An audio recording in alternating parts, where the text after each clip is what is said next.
جو تبرکات ہوتے ہیں وہ فائدہ دیتے ہیں۔ اے ایمان والو،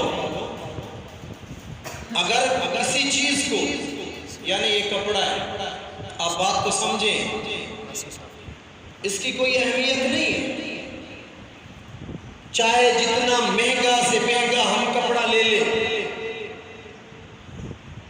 جتنا بھی مہنگا خریدیں، اس کو ہم کبھی چومتے نہیں، کبھی کپڑے کو ہم نہیں چومتے، کبھی ہم نے کپڑے کو آنکھوں سے نہیں لگایا، جتنا بھی بڑا مہنگا کپڑا ہو چوم کر ہم نے آنکھوں سے نہیں لگایا، اور کبھی ہم نے پیار سے اس کپڑے کو سینے سے نہیں لگایا، کیونکہ وہ ایک کپڑا ہے، پہننے کی چیز ہے، بڑے سے بڑا قیمتی کیوں نہ ہو، لیکن چومیں گے۔ لیکن یارو، اگر اس کپڑے کا، اگر اس شے کی نسبت قرآن مجید سے ہو جائے،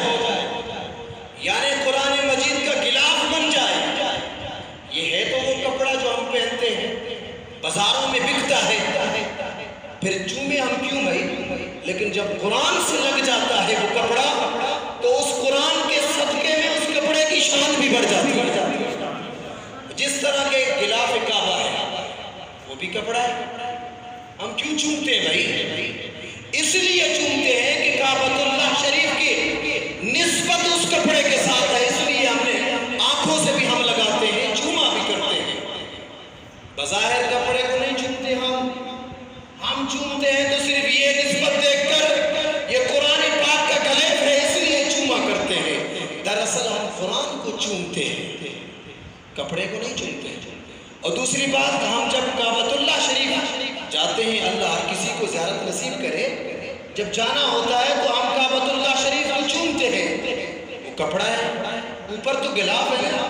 ہم اس کو اس لیے چومتے ہیں کہ یہ اللہ کے پاک گھر کے اوپر غلاف بنا ہوا ہے، تو اس لیے ہم اس کپڑے کو چومتے ہیں کہ کپڑے کی اس کی نسبت سے شان بڑھ جاتی ہے تو کپڑا۔ لیکن اللہ کے نبی نے فرمایا، اذھبوا بقمیصی،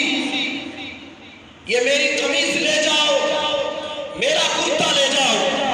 فَأَلْقُوهُ عَلَى وَجْهِ أَبِي، میرے بابا جان کے چہرے پر لگا دو تو اللہ تعالیٰ انہیں آنکھیں عطا کرے گا۔ یہ ایک نبی کا سبق دیا ہوا ہے، سورہ یوسف ہے، حضرت یوسف علیہ السلام فرماتے ہیں یہ میرا کرتا لے جاؤ۔ بھائی کہاں مصر ہے، کہاں بنی اسرائیل، یعنی بہت سارا فاصلہ بیچ میں، اللہ کے نبی کی قمیض آ رہی ہے، وہ بھی نبی کے چہرے انور پر لگائی جاتی ہے۔ اگر ناجائز ہوتا یہ عمل، لوگوں کے کہنے کے مطابق اگر یہ شرک ہوتا، یہ بدعت ہوتا، تو کبھی قرآن بیان نہ کرتا یہ چیز۔ تو قرآن تو فرماتا ہے اللہ والوں کے جو تبرکات ہیں وہ بھی لوگوں کو فائدہ دیتے ہیں۔ یہ تو حضرت یوسف علیہ السلام کی قمیض کا یہ کمال ہے۔ ارے جو حضرت یوسف علیہ السلام کا بھی نبی ہے، جو تمام انبیاء کرام کا تاجدار ہے، نبی صلی اللہ تعالیٰ علیہ وسلم، پھر اس کا کیا کمال ہوگا؟